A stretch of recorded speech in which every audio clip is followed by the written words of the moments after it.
do the bump. Yeah, let me do the big jump. Let me do the big jump. Everybody do the bump.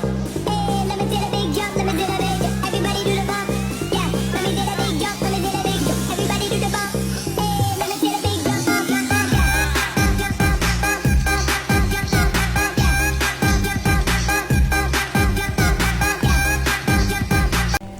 Asal-usul etnis Karo.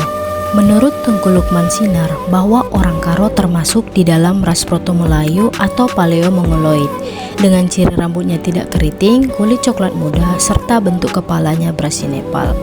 Mereka ini merupakan gelombang pertama datang dari dataran, kemudian bercampur baur dengan ras Negroid yang sudah ada di Nusantara 12.000 tahun yang lalu.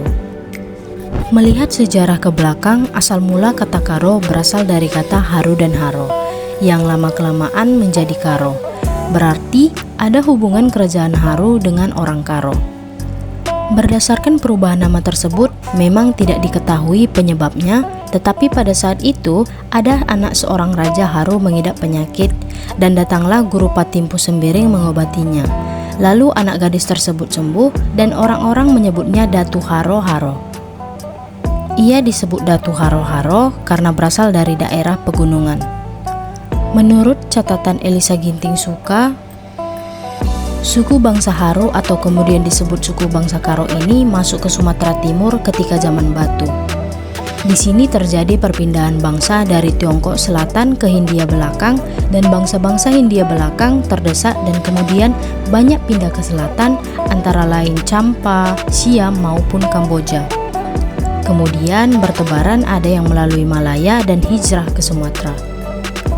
Berdasarkan batu bersurat yang diceritakan sebuah masyarakat Tamil Hindu dan sebuah sindikat perdagangan Tamil Hindu yang disebut Mupakat 5000, bahwa mereka adalah perkumpulan dagang yang sangat kuat dan berdiri sendiri, serta mengatur urusan mereka sendiri dan tidak tunduk secara politis kepada raja manapun. Orang-orang Tamil ini menyebar di berbagai daerah sehingga ada menuju kerajaan Sicapah dan bermukiman di kampung Sicapah dinamai menjadi kota Seberaya. Marga Sembiring menyebar ke wilayah Malayam, kemudian menamakannya suku Sembiring Milala.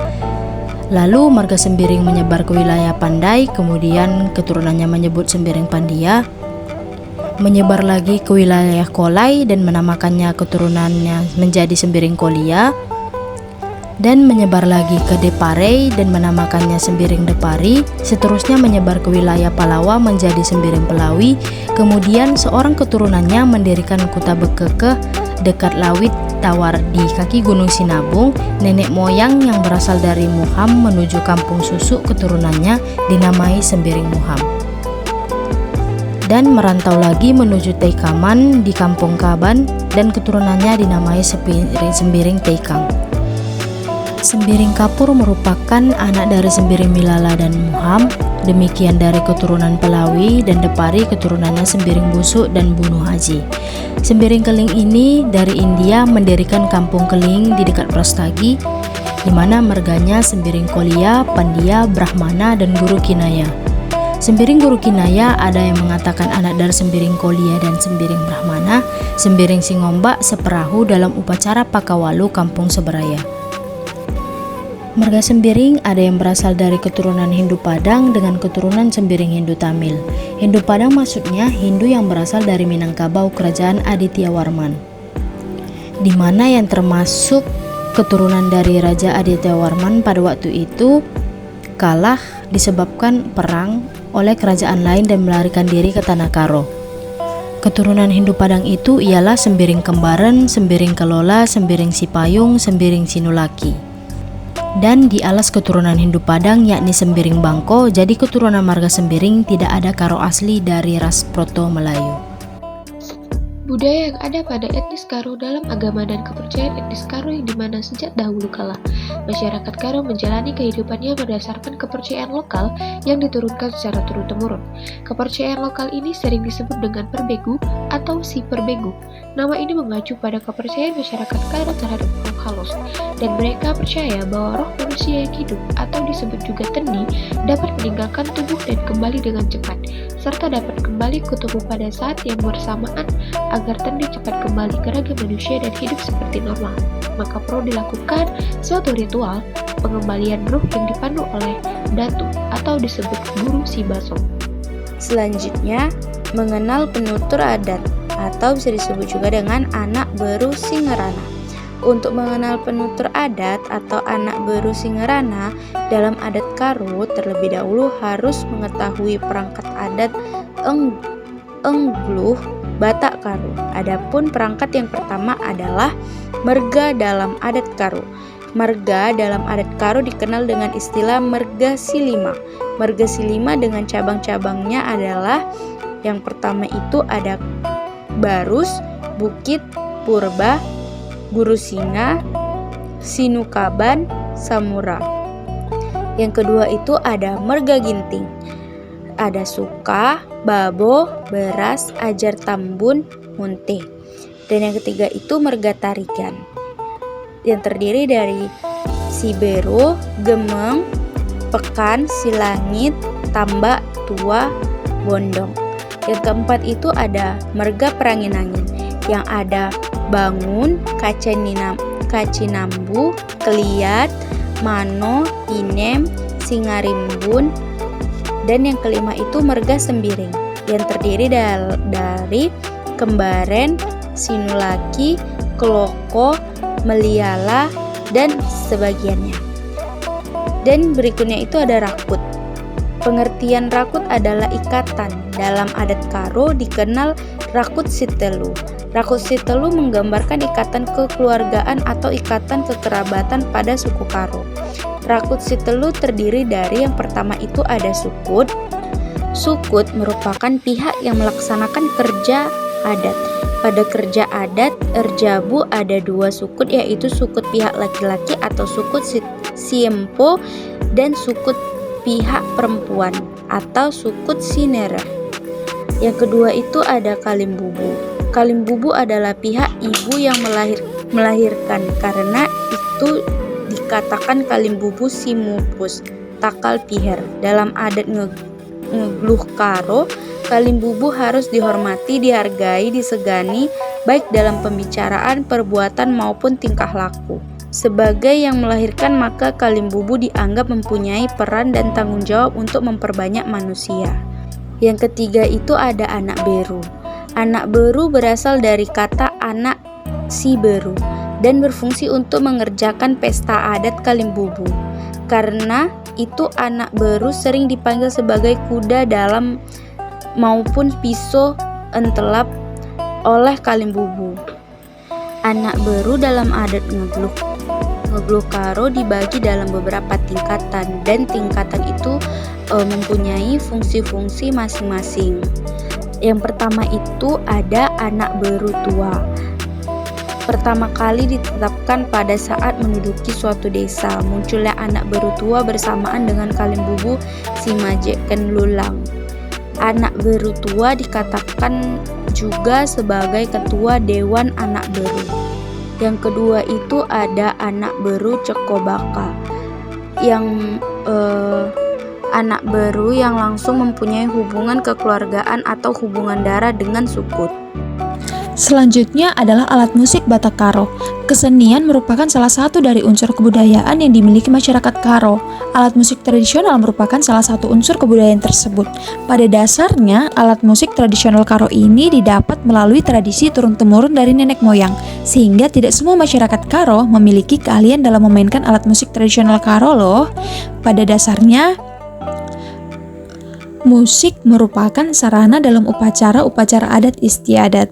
Nah, salah satu alat musik pada masyarakat Karo yaitu gendang lima sedalenan, digunakan pada setiap upacara-upacara adat etnis Karo. Selain fungsinya sebagai pengiring sebuah tarian, saat-saat tertentu musik tradisional diyakini memiliki kekuatan magis yang dapat memanggil roh untuk ikut serta dalam pesta adat.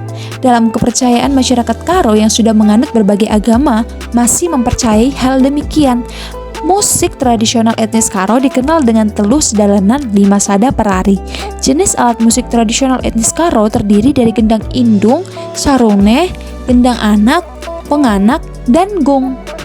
Nah, gendang indung ini merupakan jenis alat musik yang dimainkan dengan cara memukul. Gendang indung ini menghasilkan bunyi tinggi rendah irama dari suatu lagu dengan teknik-teknik tertentu. Gendang indung ini terbuat dari kulit di kedua sisinya. Sisi atas adalah bagian yang dipukul disebut dengan babah gendang, sedangkan sisi bawah adalah bagian yang tidak dipukul disebut dengan pantil gendang. Lalu ada sarune. Sarune mempunyai 8 buah lubang nada, 7 di sisi atas dan 1 di belakang. Jarak lubang satu ke lubang yang lain adalah 4,6 cm dan jarak lubang 7 ke lubang ujung yaitu 5,6 cm. Jarak antara tiap-tiap lubang nada adalah 2 cm dan jarak lubang bagian belakang kelempengan yaitu 5,6 cm. Gundal sarune letaknya pada bagian bawah batang sarune. Gundal sarune terbuat dari bahan yang sama dengan batang sarune. Bentuk bagian dalamnya barel, sedangkan bentuk bagian luarnya kronis. Lalu ada gendang anak. Gendang anak ini merupakan alat musik pukul dan memiliki kemiripan dengan gendang indung. Bedanya terdapat pada pertengahan gendang ada sebuah gendang kecil diikatkan dengan gendang anak yang disebut dengan gerantungan, sedangkan panjang gendang anak sama dengan gendang indung sekitar 42 cm.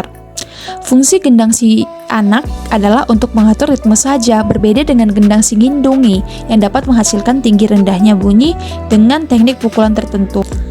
Lalu ada penganak. Penganak adalah sebuah gong kecil yang berfungsi untuk mengatur tempo.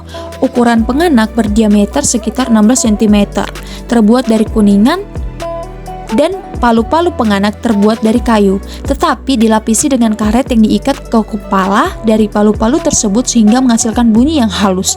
Cara memainkan penganak sama dengan pemukul dan biasanya serentak dengan gong, tetapi penganak dipukul setiap kali 2 kali pukul, sedangkan gong hanya sekali dipukul. Gong sama dengan penganak, hanya saja ukuran gong jauh lebih besar. Ukuran gong berdiameter sekitar 68,5 cm dan terbuat dari kuningan. Palu-palu gong juga sama dengan penganak, terbuat dari kayu dan dilapisi dengan karet. Alat musik ini jika dipukul mengeluarkan bunyi yang menggema. Nah, kelima jenis alat musik tersebut harus dimainkan secara bersamaan dan tidak boleh ada yang kurang dari alat musik tersebut. Selanjutnya adalah upacara perkawinan etnis Karo. Penyelenggaraan perkawinan suku Karo ada beberapa tahap, dimulai dari acara nangki, ngembah bala selembar, nganti manu, hari pesta perkawinan, dan muku. Untuk mengetahui lebih jelas tahapan perkawinan suku Karo dapat dilihat di bawah. Yang pertama adalah nangki. Nangki atau kawin lari dilakukan bila kedua mempelai berkeinginan atau sepakat untuk menikah, namun mereka tahu bahwa orang tua perempuan tidak akan mengizinkannya menikah dengan alasan lain. Maka dilakukanlah tahapan nangkih tersebut. Tetapi jika kedua insan yang sedang jatuh cinta sudah benar-benar siap, memang sudah merencanakan pernikahan, juga si laki-laki berniat langsung menemui orang tua si perempuan dengan tujuan ingin menikahi putrinya, maka tahap nangkih ini tidak perlu dilakukan. Yang kedua adalah ngembah belo salambar. Dalam acara ngembah belo salambar atau tahapan melamar gadis Karo, zaman dulu hanya berjumlah sedikit dengan jumlah 15-30 orang dan hanya dilaksanakan di rumah pihak perempuan. Sedangkan saat ini jumlah undangan untuk tahapan ngembah belo selambar ini sampai berjumlah 300-400 orang dan pelaksanaannya dilaksanakan di Jamber. Modernisasi sebagai sebuah gejala perubahan sosial tentunya sangat penting bagi sebuah masyarakat, terutama pada masyarakat yang mempunyai sifat terbuka terhadap suatu perubahan. Modernisasi dirasa penting karena menyangkut dampak yang akan terjadi dalam suatu masyarakat, baik positif maupun negatif. Modernisasi erat hubungannya dengan globalisasi, di mana pembaruan yang terjadi dalam masyarakat lebih besar terjadi karena masuknya teknologi. Dampak positif dan negatif dari modernisasi terjadi pada seluruh aspek kehidupan manusia, mulai aspek kesehatan, komunikasi, fashion, gara-gara hidup, dan lain sebagainya. Secara umum, terkikisnya nilai-nilai adat penting atau rebu dalam lingkungan kekerabatan masyarakat desa Lingga disebabkan oleh adanya perubahan dan tuntutan zaman sehingga memaksa masyarakat untuk mengikuti sistem kekerabatan Karo. Lebih menekankan nilai-nilai kemanusiaan dibandingkan nilai-nilai agama. Yang terjadi dalam kasus ini justru melemahnya penerapan aturan tata krama yang dianggap tidak mungkin dilaksanakan karena bertentangan dengan nilai-nilai kemanusiaan. Namun, memudarnya adat rebu pada masyarakat desa Lingga hanya terjadi pada sistem kekerabatan tertentu, misalnya antara Kelah dan Mami.